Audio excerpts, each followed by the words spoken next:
का जय मसीह की। आज हम बाइबल के बारे में बताएंगे। कृपया मेरे वीडियो पे बनाए रहे। चैनल पर नए हो चैनल को सब्सक्राइब कर दीजिएगा। बाइबल को 40 से भी ज़्यादा लेखकों ने लिखा था और यह कि इसमें एक भी गलती नहीं है। क्या वाकई कोई गलती नहीं है? तो फिर आइए खास तौर से इस मसले पर संवाद करें। दरअसल अंत के दिनों के मसीह सर्वशक्तिमान परमेश्वर ने हमारे लिए इन रहस्यों का पहले ही खुलासा कर दिया है। आइए सर्वशक्तिमान परमेश्वर के वचन के एक अंश को पढ़ें। सर्वशक्तिमान परमेश्वर कहते हैं, नए नियम में मत्ती का सुसमाचार यीशु की वंशावली दर्ज करता है। प्रारंभ में वह कहता है कि यीशु दाऊद और अब्राहम का वंशज और यूसुफ का पुत्र था। आगे वह कहता है कि वह पवित्र आत्मा के द्वारा गर्भ में आया था और कुआरी से जन्मा था, जिसका अर्थ है कि वह यूसुफ का पुत्र या अब्राहम और दाऊद का वंशज नहीं था। यद्यपि वंशावली यीशु का संबंध यूसुफ से जोड़ने पर जोर देती है, आगे वंशावली उस प्रक्रिया को दर्ज करना प्रारंभ करती है जिसके तहत यीशु का जन्म हुआ था। वह कहती है कि यीशु पवित्र आत्मा के द्वारा गर्भ में आया था, उसका जन्म कुआरी से हुआ था और वह यूसुफ का पुत्र नहीं था।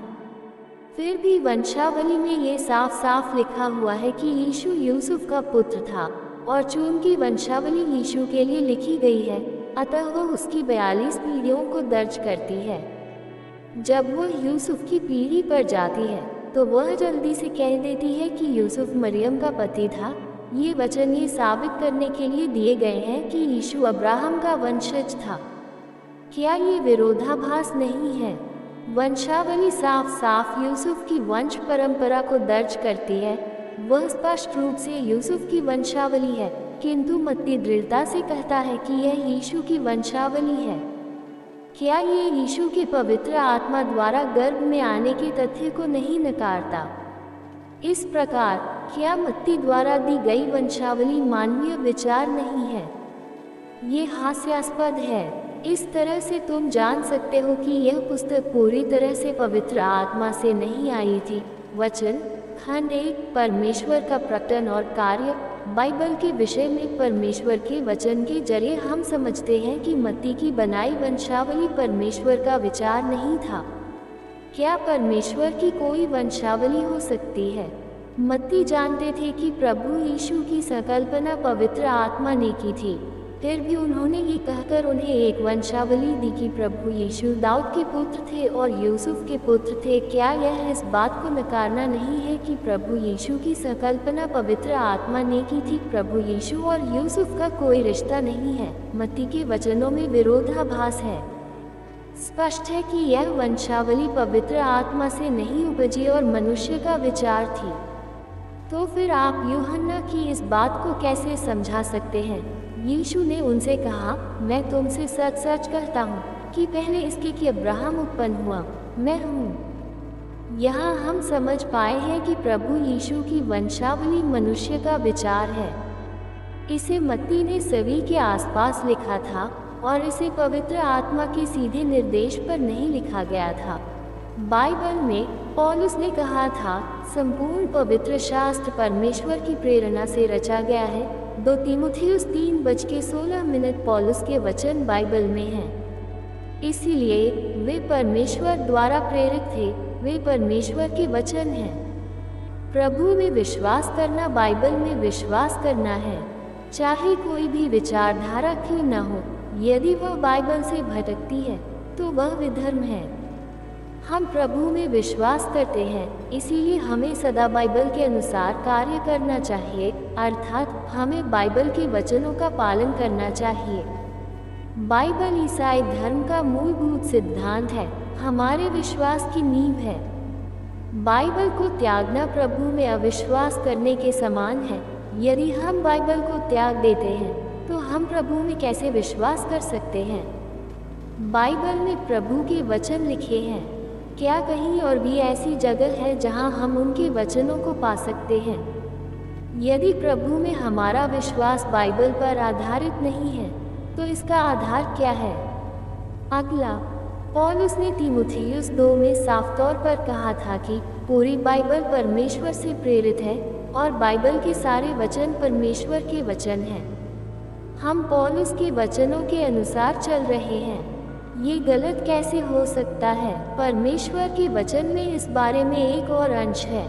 मुझे सबके लिए पढ़ने की इजाज़त दें। सर्वशक्तिमान परमेश्वर कहते हैं, यदि चारों सुसमाचार पवित्र आत्मा से आए, तो ऐसा क्यों था कि मत्ती, मरकुस, लूका और यूहन्ना प्रत्येक ने यीशु के कार्य के बारे कुछ भिन्न कहा?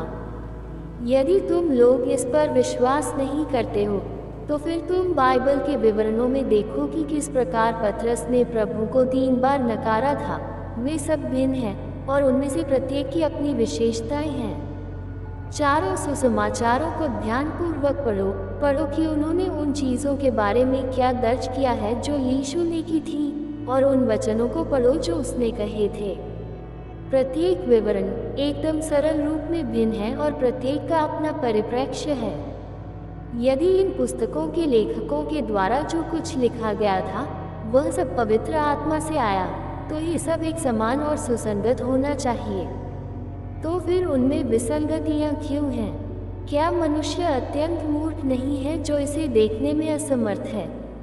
लूका और मत्ती द्वारा यीशु के वचनों को सुनने और यीशु के कार्यों को देखने के पश्चात उन्होंने यीशु द्वारा किए गए कार्य के कुछ तथ्यों के संस्मरणों का विवरण देने के तरीके से स्वयं के ज्ञान के बारे में बोला था।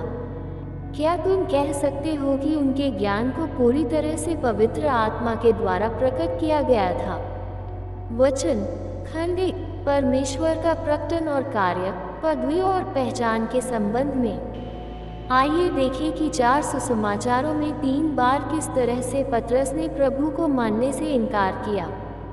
मत्ती 26:75 में कहा गया है, मूर्ख के बांध देने से पहले तू 3 बार मेरा इनकार करेगा।